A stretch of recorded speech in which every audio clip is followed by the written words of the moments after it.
কিছু মানুষের জীবনে কখনো এমন বাস্তবতা এসে হাজির হয় যখন সব আয়োজন করেও ছুঁয়ে দেখা হয় না ঈদের আনন্দটা, বরং দুর্ঘটনায় হারিয়ে যায় স্বাভাবিক জীবনের গতি। ঈদের এই সময়টায় তাই তো অনেকের সময় কাটছে হাসপাতালের বিছানাতে।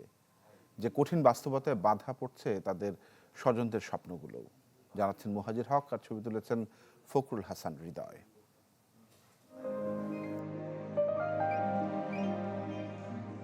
কুষ্টিয়া চিনিকল এলাকার বাইপাস সড়কের পাশে প্রতিদিনের মতো বন্ধুদের সাথে গল্পে মেতেছিলেন কৃষক জাহাঙ্গীর আলম, যিনি ছিলেন পরিবারের একমাত্র অবলম্বন। ঈদের সপ্তাহখানেক আগে হঠাৎ বেপরোয়া ট্রাকের চাপায় এলোমেলো হয়ে যায় সব।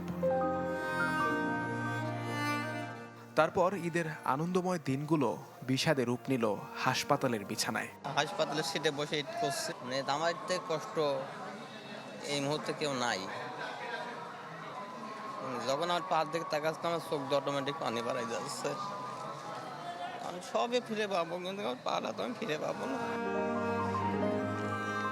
সন্তানদের জন্য বাসায় ঈদের আয়োজনের বদলে স্বামীর সেবায় কেটে যাচ্ছে স্ত্রী আফরোজা খাতুনের।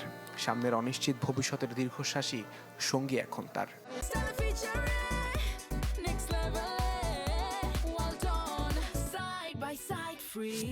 স্যার পা কেটে ফেলা দিলে একটা মানুষ তো অচল হয়ে যায়, কিভাবে চলবে? তখন বললো যে পা রাখলে পারে রোগীর জীবন পাবেন না। হাসপাতালে কেমন লাগে তোমার?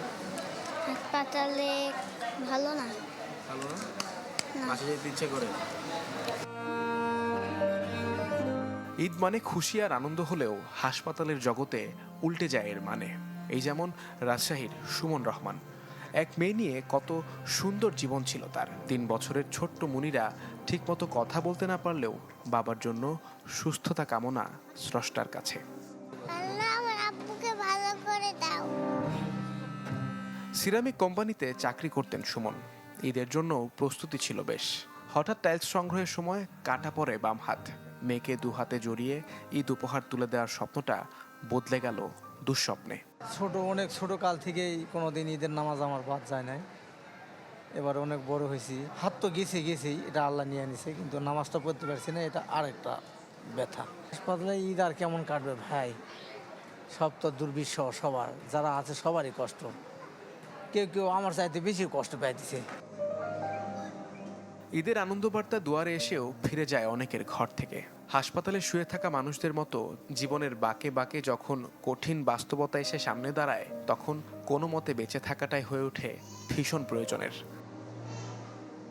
মুহাজির হক, চ্যানেল 24, ঢাকা।